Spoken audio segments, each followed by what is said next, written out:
ত্রিপুরা মোথায় যে একটা রাজ্যব্যাপী সর্বোচ্চ প্রধান যেটা দাবি ছিল, সেই দাবিটার ক্ষেত্রে আমরা যদি বলি যে গ্রেটার ত্রিপুরার কথা ছিল এবং এডিসি উন্নয়নের কথা ছিল।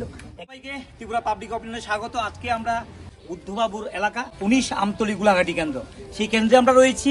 আমরা কথা বলবো। আমরা জানিয়ে দিই, এরা যে সোশ্যাল মিডিয়াতে যিনি প্রচণ্ড পরিমাণে অ্যাক্টিভ থাকেন এবং বিভিন্ন সময়ে বিভিন্ন ইস্যু নিয়ে তিনি কথা বলেন, দলের পক্ষে কথা বলেন, সেই বুদ্ধবাবু আজ তিনি এই কেন্দ্রে লড়াই করছেন, তিনি প্রচার অভিযান চালাচ্ছেন। সেক্ষেত্রে কেমন দেখছেন, কি আশাবাদী সাধারণ নাগরিক যা ভোটার তারা কি চাইছে, ওনার কাছে কি প্রত্যাশা রাখছে, এই এলাকায় অভাব অভিযোগ কি রয়েছে, সেই গোটা বিষয়টি নিয়ে আমরা কথা বলছি। বুদ্ধবাবু, আপনাকে ত্রিপুরা পাবলিক অপিনিয়নে স্বাগত। আচ্ছা, আমরা প্রথমেই বলবো, আপনি সোশ্যাল মিডিয়ার যুগ এখন, আপনি ইউরসেলফ নিজেই আপনি সোশ্যাল মিডিয়াতে অ্যাক্টিভ থাকেন, বিভিন্ন সময়ে জনজাতিদের স্বার্থ সংশ্লিষ্ট কথা নিয়ে আপনি বলেন এবং আপনার যথেষ্ট জনপ্রিয়তা রয়েছে। এই জায়গায় এবার জনসেবক হিসেবে আপনার একটা সুযোগ রয়েছে, সেই জায়গাটাকে কিভাবে দেখছেন, মানুষ আপনাকে কিভাবে নিচ্ছে, কতটা মানুষ আপনাকে অ্যাকসেপ্ট করছে এবং কি প্রত্যাশা করেন? দেখুন, আমি একটা কথা বলতে চাই। এই অ্যাজ এ পলিটিশিয়ান কাজ হচ্ছে sincerely you have to do your work. Sincerely যদি কাজ করে, মানুষের জন্য যদি কাজ করে, এই নিশ্চয়ই মানুষ আপনার পক্ষে মানুষ থাকবো এবং পপুলারিটি বাড়বো। আজকে আমি 8 বছর ধরে এই পার্টিতে আমি কাজ করছি, বুবাগের হাত ধরে, এবং এই ত্রিপুরামথাতে ফাউন্ডার মেম্বার আমি।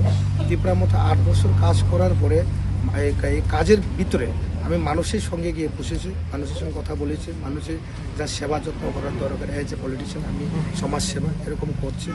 তারপরে আজকে বুবাগরা আমাকে ব্লেসিং করছে এই 2026-এর TDADC নির্বাচনে 19 আমতলী গোলাঘাটি কনস্টিটুয়েন্সিতে কন্টেস্টেন্ট করার জন্য বুবাগরা যে আমাকে চান্স দিয়েছে।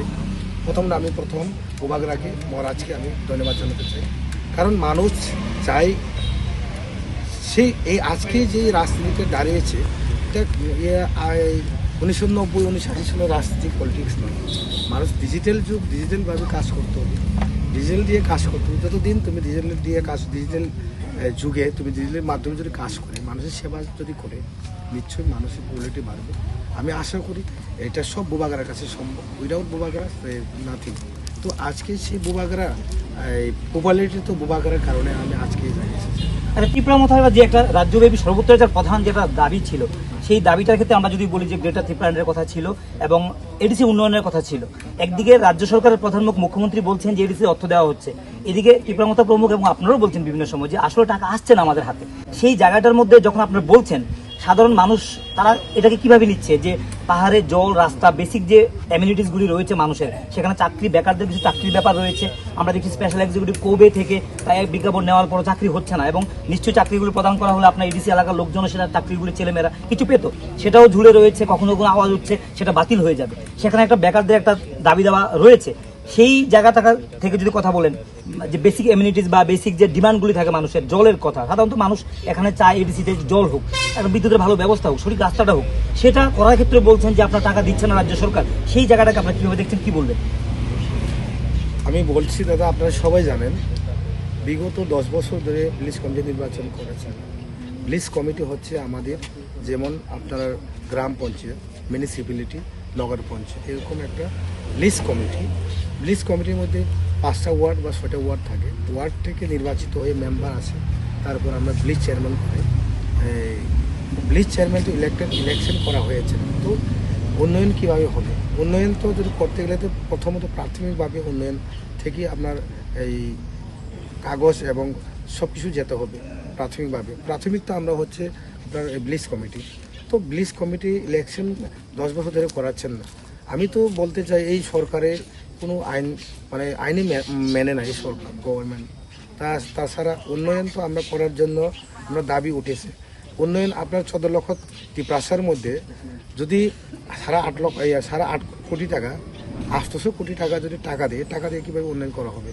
মনে করেন আমরা সেকেন্ড লার্জেস্ট, এখানে ত্রিপুরা রাজ্যে সেকেন্ড লার্জেস্ট মনে করেন 14 লক্ষ ত্রিপ্রাসা আছে।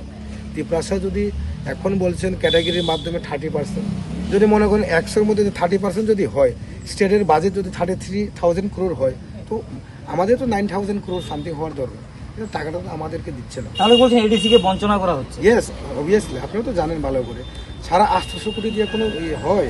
একজন প্রত্যেক মাসে কর্মচারী বেতনে তো প্রায় 100-200 কোটি টাকা যায়। এভাবে কিভাবে করা হবে? আচ্ছা, একটা স্থানীয় একটা ইস্যু বলছি। কয়েকদিন আগে আমরা দেখেছি সামাজিক মাধ্যমে, আপনিও কথা বলেছেন যে এই বিশ্রামগঞ্জ এলাকাকে নগর পঞ্চায়েতের ঘোষণা দেওয়া হয়েছে এবং এটা পাশও হয়ে গেছে। এটা হওয়ার সেটা কি কোনো ইম্প্যাক্ট থাকবে নির্বাচনে? এটা কি সাধারণ নাগরিকরা এটা কিভাবে নিয়েছে? এটা কি অ্যাকসেপ্ট করেছে, গ্রহণ করেছে সাধারণ যারা এখানে ত্রিপুরা রয়েছেন, জনজাতি ভাই বোনরা যারা এখানে রয়েছেন, ভোটাররা? কেন করবে না?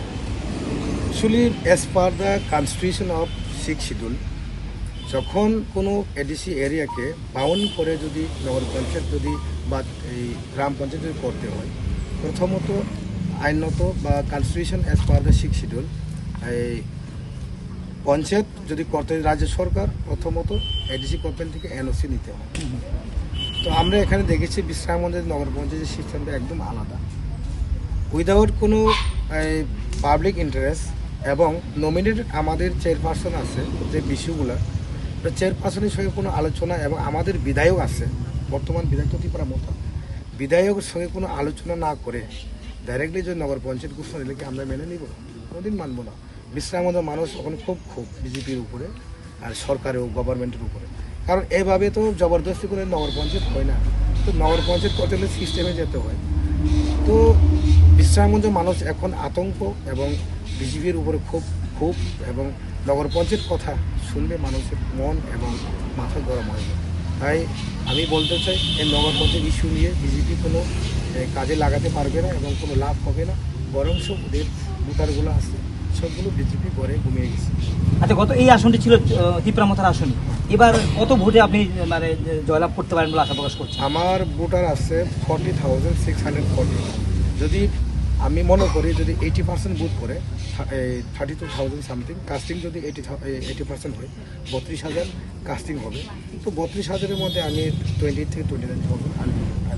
আমি তো কথা বললাম ত্রিপুরামথা দলের যিনি বুদ্ধ দেববর্মা, তিনি এই কেন্দ্র থেকে লড়াই করছেন, তিনি প্রত্যাশা করছেন বিপুল ভোটে তিনি জয়যুক্ত হবেন, কারণ আগে থেকে এই কেন্দ্রটি ছিল কিন্তু ত্রিপুরামথা দলেরই। তো তিনি এই জায়গাটাকে আরও এগিয়ে নিয়ে যাওয়ার চেষ্টা করছেন এবং এলাকার ডেভেলপমেন্ট নিয়ে তিনি অনেক আশার বাণী তিনি শুনিয়েছেন।